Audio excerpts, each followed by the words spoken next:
नमस्कार, मैं doctor Pawan Sharma, motivation speaker, teachers को लाइफ कोच। स्वागत है आपका मेरे यूट्यूब चैनल डॉक्टर पवन टिप्स पर। दोस्तों, आज मैं आपके लिए लाया हूँ खुश रहने एवं सुखी जीवन जीने के कुछ मूल मंत्र। दोस्तों, सदा सुखी रहने के कुछ मंत्र हैं, लगभग 7 मंत्र हैं, जो मैंने अपने एक्सपीरियंस से सीखे हैं। उसमें पहला मंत्र आता है, जो सुनता नहीं उसको समझाना नहीं। बहुत से ऐसे दोस्त होते हैं, मित्र होते हैं, परिवार में होते हैं या आस-पड़ोस में होते हैं, हमारी बात सुनते नहीं है लेकिन हम उनको समझाते रहते हैं।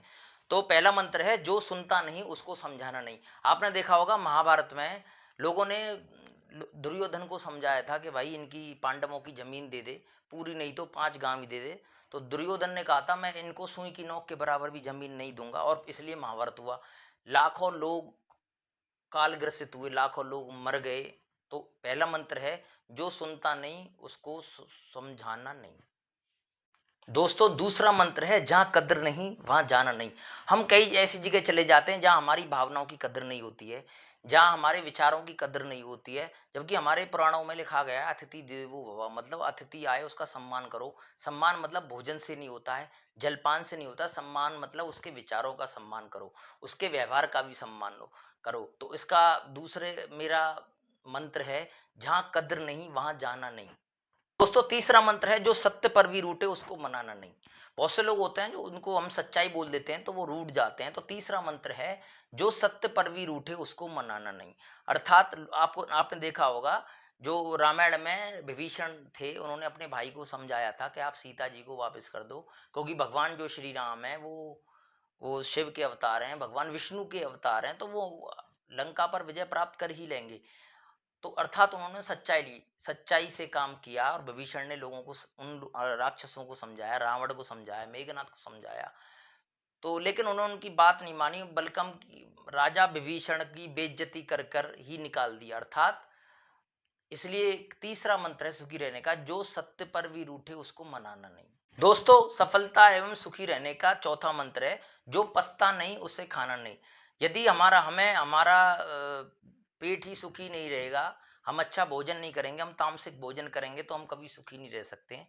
और हमारे पुराणों में श्लोक है, युक्ताहार विहारस्य युक्त चेष्टस्य कर्मसु युक्त सपना बोधस्य योगो भवति दुःखः।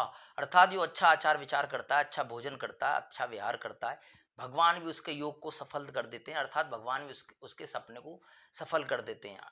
तो इस श्लोक का ये एक तरह से ये मतलब है कि जो पछता नहीं उसको खाना नहीं। दोस्तों, पांचवा सुखी रहने के एवं खुश रहने का मंत्र है, जो नजरों से गिर जाए उसको अपनी नजरों में उठाना नहीं। बहुत से लोग हमारी नजरों से गिर पड़ते हैं, उनकी उनकी बातों से गिर पड़ते हैं, वो अपने आचार व्यवहार से हमारी नजरों से गिर पड़ते हैं। कुछ साहित्य, हिंदी साहित्य में उनको कुछ जगह आस्तीन का सांप बोला गया है और कुछ हिंदी साहित्य में उनको पीठ पर छुरा भोंकना बोला जाता है। तो सुखी एवं खुश रहने का पांचवा मंत्र ये भी है कि जो नज़रों से गिर जाए उसको कभी अपनी नज़रों में उठाना नहीं है, क्योंकि एक बार जो धोखा दे सकता है वो कभी भी धोखा दे सकता है। दोस्तों, सुखी रहने का छठवां मूल मंत्र है, जो मौसम की तरह अपने दोस्त बदले उसको दोस्त को कभी मनाना नहीं। बहुत से दोस्त ऐसे होते हैं, वो अपने आर्थिक, राजनीतिक, सामाजिक एवं मानसिक फायदे के लिए आपसे दोस्ती करते हैं। जब उनके वो फायदे निकल जाते हैं तो उनको दोस्ती में भौतिक कमियां दिखाई देने लग जाती हैं। तो इसमें मेरा छठवां मूल मंत्र है, जो मैंने अपने व्यक्तिगत एक्सपीरियंस से लिया है, कि जो मौसम की तरह दोस्त बदले या अपने फायदे की तरह दोस्त बदले, उन दोस्तों को मनाना नहीं। अर्थात उनसे दोस्ती हमको नहीं करनी चाहिए। दोस्ती तो भगवान श्री कृष्ण सुदामा की तरह होनी चाहिए। दोस्ती होनी चाहिए तो भगवान मर्यादा पुरुषोत्तम श्री राम एवं निषाद राज की तरह होनी चाहिए। अर्थात ऐसे दोस्तों से हमें दूर रहना चाहिए, जो अपने फायदों के लिए दोस्ती को कभी बढ़ा देते हैं, कभी कम कर देते हैं, और अपना जो दोस्ती का जो उनका निर्णय होता है वो अपने फायदे नुकसान के ऊपर होता है। अर्थात हमको ऐसे दोस्तों से दूर दूर रहना चाहिए और उनसे दूर की राम राम ही करनी चाहिए। दोस्तों, सुखी रहने का सातवां मूल मंत्र है, जीवन में कितनी भी कठिनाई आए और कभी हार नहीं माननी चाहिए। आपने शोले फिल्म देखी होगी, गब्बर सिंह ने भी कहा था, जो डर गया समझो वो मर गया। और आपने देखा होगा कि जीवन में तकलीफ उसके ही आती है जो तकलीफों का सामना करने के लिए दृढ़ निश्चयी होता है। और उन उन लोगों के जीवन में कोई तकलीफ नहीं आती है जो तरक्की नहीं करना चाहते हैं। आप चाहे नेपोलियन बोनापार्ट ले लो, या एडोल्फ हिटलर ले लो, या महात्मा गांधी ले लो, या फिर भगवान श्री राम ले लो, उन्हें उन्हें 14 वर्ष वन में रहना पड़ा।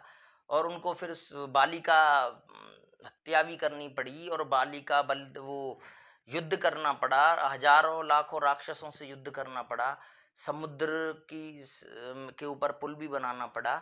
तो अर्थात मेरा कहने का मतलब है कि तकलीफें उनको आती हैं जो तकलीफ लेने में सक्षम होते हैं, और इसका सीधा एक मतलब है कि तकलीफें उनको आती हैं जो तकलीफों को हराने में दृढ़ निश्चयी होते हैं। आपने देखा हो हॉस्पिटल में जब आदमी गंभीर रूप से बीमार होता है, आईसीयू में होता है, तो उसकी जो मशीनों की रेखाएं ऊपर नीचे जाती हैं, अर्थात सुख दुख एक हमारे जीवन के पहलू हैं। जिसकी रेखा सीधी चली गई, इसका मतलब वो मृत शरीर है।